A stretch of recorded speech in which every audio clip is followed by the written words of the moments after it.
उसने तो अपना सारा पैसा सिंगापुर ट्रांसफर कर दिया। मैंने ज़्यादातर मेरे दोस्तों को देखा है, उनकी अच्छी खासी तनख्वाह है, अच्छा खासा उनका मंथली पे आउट है, उनका अच्छा पैकेज है। उसके बावजूद भी उन्होंने हम उनको अपना खर्चा कर चलाने के लिए उनको बैंकों से लोन लेना पड़ा। उसकी क्या ज़रूरत है? इतना अच्छा हैंडसम सैलरी आपके पास होने के बावजूद भी आप को लोन लेना पड़ रहा है आपके खर्चे चलाने के लिए। ज़रूरी नहीं कि जो ट्रेडिशनल एजुकेशन जो होता है और जो फाइनेंशियल एजुकेशन, इसमें ज़मीन आसमान का फ़र्क है। आप ट्रेडिशनल एजुकेशन लेके अच्छी खासी जॉब तो सिक्योर कर सकते हो, लेकिन फाइनेंशियल एजुकेशन अगर आपके पास नहीं हो तो आपको कितनी भी बड़ी सैलरी होने के बावजूद भी आपके पास मंथ के अंत तक कोई पैसा नहीं बचेगा। सैलरी आपको आएंगी मिलने के लिए और मिलके चली जाएंगी। It is like a friend, he met you and then go. Okay. तो अगर आपके पास प्रॉपर फाइनेंशियल डिसिप्लिन नहीं है, फाइनेंशियल एजुकेशन नहीं है, तो आप आपका खर्चा नहीं चला पाओगे, चाहे कितनी भी बड़ी सैलरी आपकी क्यों ना हो। इसके बावजूद भी कुछ अन्य फैक्टर भी है। वो फैक्टर कौन से हैं न्यूमरोलॉजी के अनुसार, एज ए न्यूमरोलॉजिस्ट मैं आपको बताऊंगा।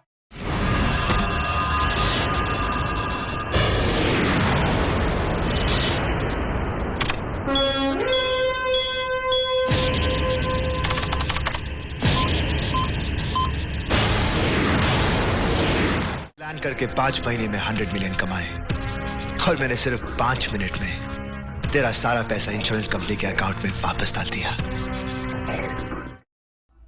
ज़्यादातर लोग क्या करते हैं कि उनको अच्छी जॉब तो मिल जाती है, लेकिन अपने शौक पालने के लिए क्या कर लेंगे, वो सबसे पहले कार ले लेंगे।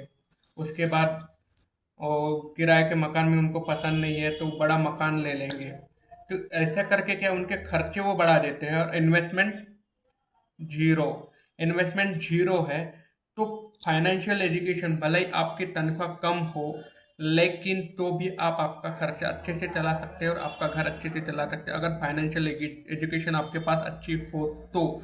अगर अन्यथा नहीं हो तो आप कितने भी बड़े बंगलो खरीद लो, लग्जरी कार खरीद लो, मर्सिडीज BMW, लेकिन जीरो बटे सन्नाटा अगर आपके पास होगा तो ये सोचने वाली बात है। और उसमें आपका बैंक का अकाउंट नंबर भी डिपेंड करता है कि वो उस अकाउंट नंबर के डिजिट क्या है, ये मैं बताऊंगा। लेकिन ये आपको वीडियो आपको पूरी देखनी पड़ेगी तो ही बताऊंगा, तो नहीं बताऊंगा। तो सबसे पहले एक कॉमन जो ट्रेंड्स है उसको समझ लेते हैं कि लोग क्या करते हैं कि उनको अच्छी तनख्वाह मिलती है तो वो क्या करते हैं कि जो जो चीज़ों की ज़रूरत नहीं है वो शौक भी वो पाल लेते हैं ना।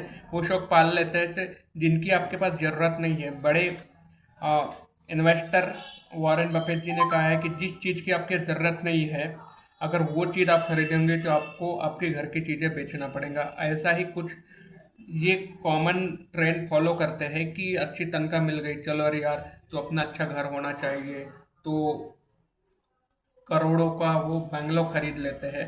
यानी महीने के 5,000 5,000 या अराउंड 10,000 रुपये का रेंट देकर भी वो अच्छे से कमरे घर में रह सकते हैं, अपने शौक पूरे कर सकते हैं। नहीं, लेकिन उनको अपना खुद का घर होना, यानी 10,000 महीने का पीछा छुड़ाने के लिए वो 60,000 पर प्रति महीना का ईएमआई बैंक को देना वो पसंद करते हैं।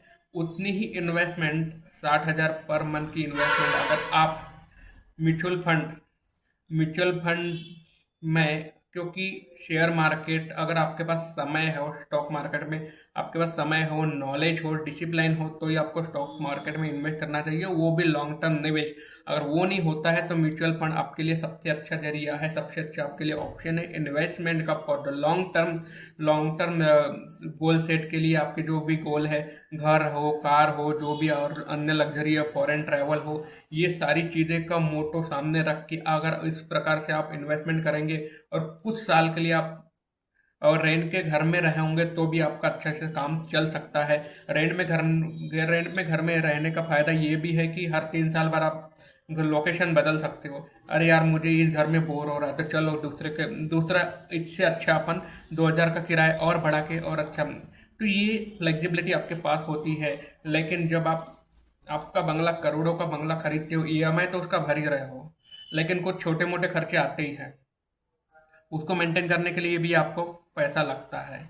तो ये हो गए। फिर बाद में कार की, पब्लिक ट्रैवल में आपको अच्छे से आपके ऑफिस पहुंच सकते हो, लेकिन हम आपको पर्सनल मोबिलिटी, क्योंकि आजकल ट्रैफिक इतना बढ़ गया है कि हर व्यक्ति मिडिल क्लास की कार खरीद रहा है। तो ये तो उनका पर्सनल प्लेजर है, लेकिन इस बात भी सोचो ना कि आप जा रहे हो तो लेकिन गर्दी मिले। लेकिन सोच लीजिए आपको आपके ऑफिस में पहुंचना है टाइम पे, आप घर से निकलते हो और ट्रैफिक के चक्कर में आपका 1 घंटा खराब होता है 1 किलोमीटर का डिस्टेंस तय करने के लिए, क्योंकि इतना ट्रैफिक बढ़ चुका है। तो आप भी लग्जरी कार भविष्य में खरीद कर सकते हो, लेकिन इन्वेस्टमेंट प्रॉपर हो तो एक म्यूचुअल फंड, उसका बाद, हाँ, तो उसके बाद इंश्योरेंस भी कौन से जरूरी है आपको टर्म इंश्योरेंस और मेडिकल हेल्थ इंश्योरेंस।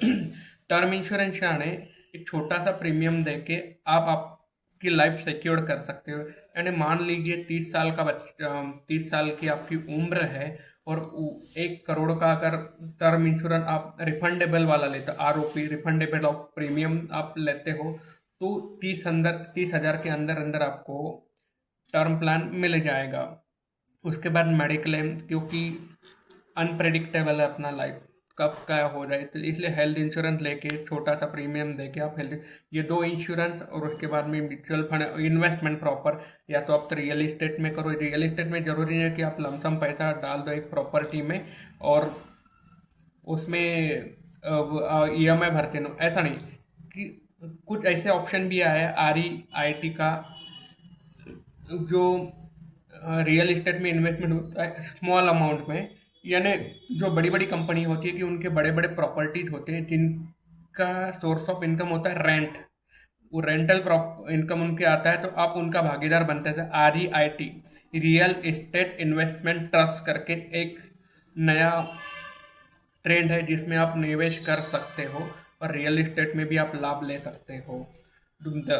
तो ये हो गई आपका फाइनेंशियल एजुकेशन की बात। तो हम आते हैं हमारे मुद्दे पे, आमची माती आमती मानसो, यानी हम न्यूमरोलॉजी। तो मैं बात कर रहा हूँ कि जो पैसा तो जमा होता है वो एक अकाउंट होता है, बैंक अकाउंट।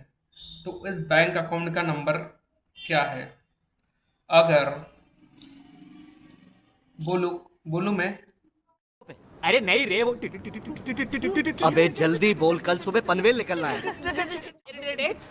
बस 10 नंबर हो गया। नहीं, अभी तो 3 ही हुए, पूरा सुन लो। 9। इस बैंक अकाउंट नंबर का लास्ट डिजिट अगर 0 है, अंडा 0 है, तो आपका अकाउंट खाली होते रहेगा। लाखों की सैलरी आपके अकाउंट में आपको मिलने के लिए आएंगे और मिल के चले जाएंगे। नमस्कार। अगर आप म्यूचुअल फंड में निवेश करना चाहते हो, SIP या WP या STP, ये सारी चीज़ें क्या है, तो आप मुझे कमेंट सेक्शन में बता सकते हो, या तो यूट्यूब चैनल के बायो में मेरा कॉन्टैक्ट नंबर में ईमेल ID भी है, तो आप बता सकते हो। आप इंश्योरेंस के बारे में, टर्म इंश्योरेंस, हेल्थ इंश्योरेंस के बारे में भी जानना चाहते हो तो भी आप मुझे बता सकते हो। धन्यवाद। मैं हूँ doctor Mithunesh, dentist and professional numerologist, mutual fund advisor, life insurance advisor. धन्यवाद।